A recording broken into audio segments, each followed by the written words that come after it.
Hi you guys, welcome back to my channel. I filmed this video a couple of weeks ago and then watched it back and the audio was terrible because the demon seagulls are back for the summer and I looked absolutely insane. Like, I don't know what I was going through that day getting ready to film, but I looked crazy, so I decided to refilm it. I'm really sorry for the wait for this one. Today is the 3-year anniversary update of my big chop, which is super exciting. I can't believe it's already been 3 years. That's actually crazy to me. If you're new here and you don't know, 3 years ago I cut my hair from about tailbone length-ish to my collarbones, and I'm not going to get too into the reasoning here in this video because I have an entire video all about the chop process, so I'll have that linked up in the cards for you. But basically I just needed a change. I was very ready for a haircut. I at that point had had my hair long for a few years. If you've been around since then, you remember I had no layers in my hair. It was like all one length for a really long time, and the longest I ever had my hair was about classic length, so I was definitely ready for a change. 3 years later, I'm really happy with my hair growth progress. I'm exactly where I was hoping to be at this point because I know my hair grows about half an inch per month. So the first year I didn't get a trim at all, I don't think. I do have update videos for each year so far, so I'll have those up in the cards for you as well if you want to check those out. So I was able to retain all of the length I grew in that first year, which was awesome, and I think it gave me a really good head start with the rest of my growth process. Today I'm going to be answering a bunch of you guys' questions. I asked you on Instagram like a month ago now if you had any questions about like the process or anything like about the update, and I'm going to be answering those, and like I said earlier, showing you some photos of the growth progress. My glasses are showing a ton of glare, so I'm just going to keep them off. So one of the most commonly asked questions I got in this ask me a question thing and in general on my page lately is, would I do it again and would I go shorter next time? So yes, the answer is I would definitely do it again. I loved the whole growing out process. I think it was so much fun, and when I was getting my hair cut, like I was so ready for a chop that I didn't feel like any hard feelings or regrets about it at all. So next time I think I would go shorter. Another question I get a lot is, do I have any regrets? And the only regret I have is that I didn't go shorter. I kind of wish that I had gone to like right here. I think it would have been such a cute little bob. And I also wish that I had gotten a little bit more of a layered like 90s Jennifer Aniston cut, and I wish that at the time I had played around more with styling. Like, I didn't use any heat on it or anything that first year. And I also just love the way like a classic 90s blowout looks on short hair. It's also like all the rage right now and has been for probably the past year or two. But I think at the time when I cut it, it wasn't like that popular yet. So maybe that's why I didn't really think about it. But those are my only regrets, is that I didn't go shorter and that I didn't play around with it as much. Lately, I've been so into playing with my hair and styling it more. I've recently invested in a Shark Flex style like Dyson dupe.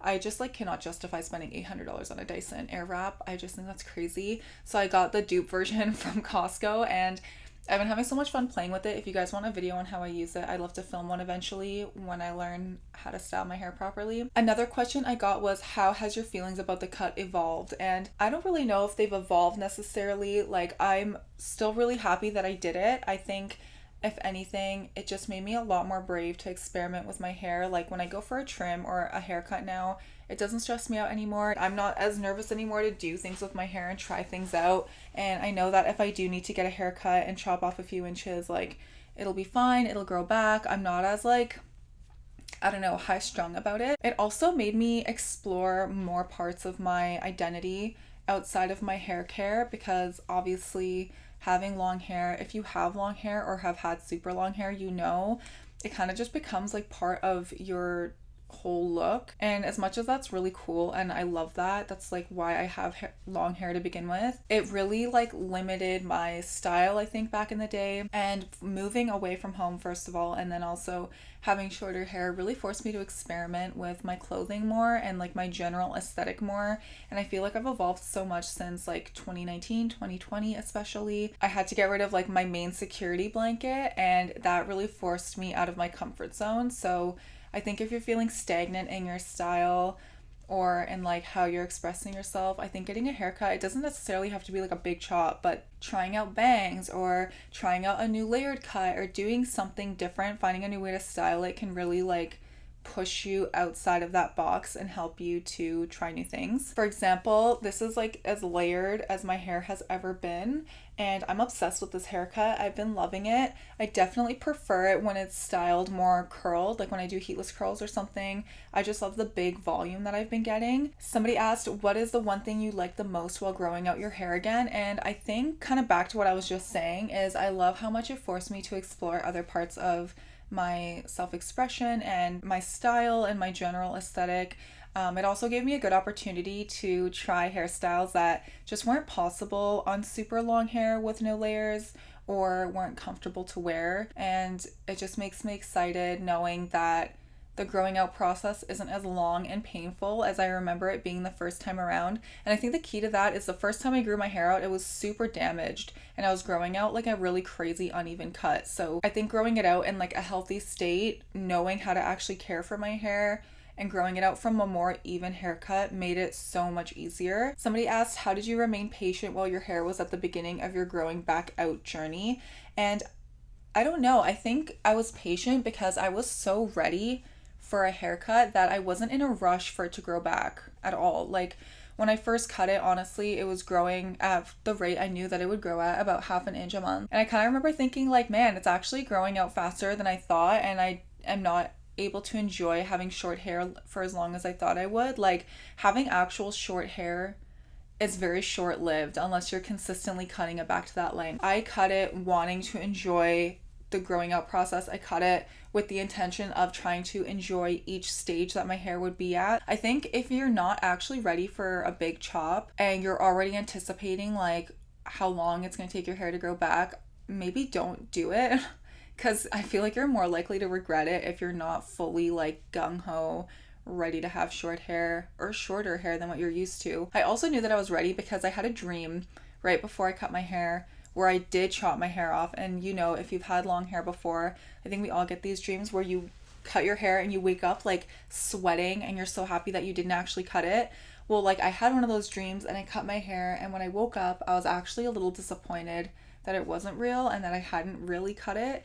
And that's when I knew that I was psychologically ready and that I wasn't going to traumatize myself by chopping off all my long hair. I think the only scary part, honestly, was I was a little bit worried about my channel and my Instagram like dying because I was like, people really only follow me for the hair care stuff, and what am I gonna do if I don't have like really long hair to entice people? But you guys are amazing and you proved me wrong, and I feel like I just feel really lucky that I got to share my hair growth journey with you all and have fun with it. And I think the haircut changed how I view creating content. I think it just made it a lot more relaxed for me and more fun. And I think it did kind of whittle down my audience a little bit to the people who genuinely like me and like watching my videos kind of regardless of what I'm posting, which makes my engagements with you guys and interactions with you guys so much more genuine and meaningful. So if you've been around from the very beginning, especially, thank you so much. And if you just joined, thank you for clicking on and sticking around. And then somebody asked me, what are important lessons you have learned being a hair care influencer and its effect? This is a really interesting question, and I think the biggest lesson I've learned is that I think no matter how clearly you express yourself, there's always going to be people who are willingly misunderstanding you or intentionally misunderstanding what you're saying and taking it out of context. And so I guess an example of that is when I share things on my page, I'm not sharing it with the intention of trying to say this is what you have to do to grow your hair, or this is what you have to be doing to have healthy hair. I'm just showing you guys what I'm doing to keep my hair healthy in hopes that it will help you if you're having a hard time. And a lot of the time, if that gets misconstrued, it's like, this is actually false, or I did this and it didn't work for me, you're lying. It's not going to work for everybody. Everyone has different hair types. Everyone has different routines and capacities and things accessible to them. I'm just sharing my routine and I'm sharing what I like to do here. Another comment I'll get that's a negative comment would be, your content is boring, it's always the same thing, no one actually cares about hair care. To which I say, well, I don't know why you clicked on the video then if you don't care. But also, it's just another internet niche that caters to certain people who like that thing, just like skincare or just like fashion. So I guess the lesson I learned is that if you're going to be precious about your comment section or what you're posting and get upset if people don't like your content, then it's not going to be fun to post. And sometimes I like to take a break just because I like to feel inspired. And obviously, when I'm creating content, I want to have fun doing it. That's why I kind of took a break for a while there. Like, I just wasn't enjoying it anymore. And now that this isn't my full-time job, it's so much more fun to post because I just don't feel any pressure with my content. Like, if this video only got 2 views, it's fine. I don't even care. Like, I just hope that the 2 people who watched it enjoyed it and took something from it. You know what I mean? So that is the extent of the questions I got. I got a lot of questions, but they were all like within those themes. So I just picked a few. I will give you guys a little update on my current hair, what it looks like right now, and where I'm hoping it will go in the next year. I'm hoping that in the next year it will be past belly button length. It's almost at belly button right now, and I'm hoping in the next year it'll be like approaching tailbone or approaching hip. My final goal with my hair is to have like hip length, maybe a touch longer than hip length hair, with it being super layered. I really want to enjoy wearing it curly, wearing it styled. I really want to have a ton more volume than I used to, because even this right now is like not very voluminous, honestly, but for me and my hair type, it is a ton of volume. But yeah, those are my goals for the year. Obviously, I really want to keep it as healthy as I can as well. I'm hoping to get my next trim in September. I've been really enjoying my hair at this length. I've had so much fun with it. And I really have been back in my long hair era right now. Like, I'm so enjoying having longer hair again. And I'm really, really excited to have even longer hair. And then I think I see myself maybe in a couple of years cutting it back up to maybe like this length, like just below my rib cage area if I want to change. But that's it for today's video. Thank you guys so much for watching. Thank you as well for sticking with me through the haircut if you've been here since then, and thanks for following along with my journey. I love hearing about your hair journeys and hearing that we've been like on the journey together. I think that's super cute and fun. So let me know in the comments down below where you're at in your hair journey, what your goals are for your hair this year, and let me know what you think. Do you like my hair better shorter? Do you like it better longer? Did you like it better all one length? Are you enjoying the layered era that I'm in? Let me know what your thoughts are. Also, let me know in the comments what you would like to see next, and I will see you next time. Bye!